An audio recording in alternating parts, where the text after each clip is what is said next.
Depuis l'apparition de l'écriture, les scribes sont responsables de la copie des livres. Bien loin de l'époque du copier-coller actuel, ils devaient écrire méticuleusement chaque page en faisant attention de bien écrire chaque mot sans oublier aucun passage.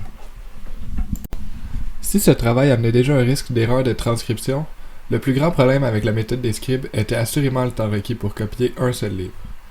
Il est difficile pour nous d'imaginer simplement le temps immense requis pour copier cette Bible. Dans le cadre de cette capsule, Marc-Antoine Prudhomme, Julie Mercil et moi-même, William Caron, allons commencer par faire un retour sur les origines de l'imprimerie de Gutenberg. Nous allons ensuite regarder de où s'est inspiré Gutenberg pour développer cette idée, et nous allons terminer en parlant de l'importance de l'imprimerie dans la diffusion des savoirs dans le monde. L'imprimerie est apparue à une époque où les livres étaient en pleine évolution.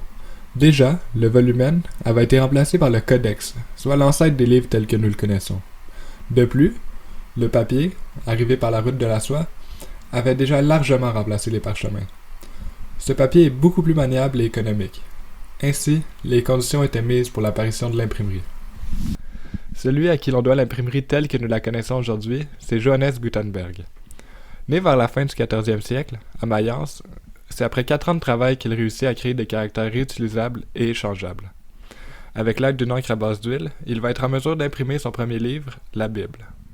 C'est donc en 1454 que l'imprimerie a vu le jour. La première Bible a été imprimée 300 fois.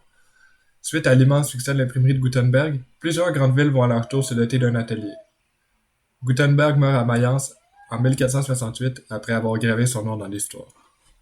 Par contre, même si l'invention de l'imprimerie est souvent attribuée à Gutenberg, des formes d'impression existent déjà depuis bien longtemps. En Chine notamment, dès le 2e siècle, les Chinois utilisent l'estampage pour reproduire les inscriptions qui sont gravées. Vers le début du 7e siècle, ils utilisent des plaques de bois sculptées pour reproduire une même forme indéfiniment, à la manière d'un tampon. C'est la xylographie. Dès le 11e siècle, les Chinois utilisent déjà les caractères mobiles. Un inventeur, nommé Bi Cheng, a développé cette technique d'impression. Ainsi, il accélère la production des textes en utilisant des caractères réutilisables plutôt que d'en écrire ou d'engraver de nouveaux chaque fois. De cette façon, on peut copier une page entière manuellement.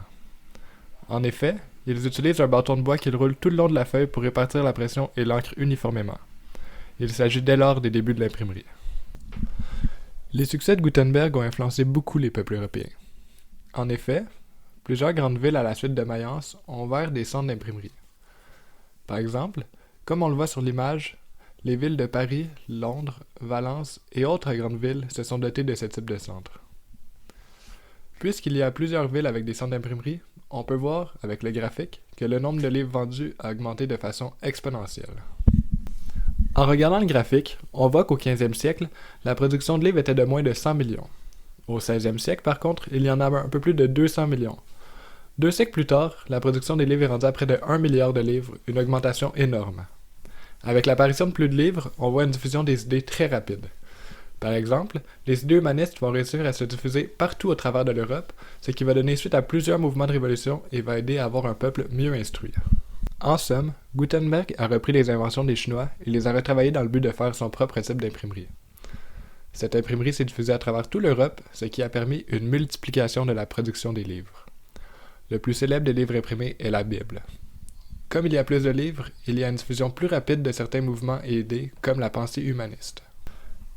L'imprimerie nous a permis d'avoir des preuves tangibles de beaucoup d'événements qui sont survenus dans l'histoire. De nos jours, cependant, on a beaucoup tendance à garder nos documents sur Internet plutôt que de les imprimer. Reste à voir si cette méthode est aussi fiable et durable que l'imprimerie, et aussi à savoir quelle place elle occupera dans le futur, elle qui joue déjà un rôle beaucoup moins important dans notre société aujourd'hui.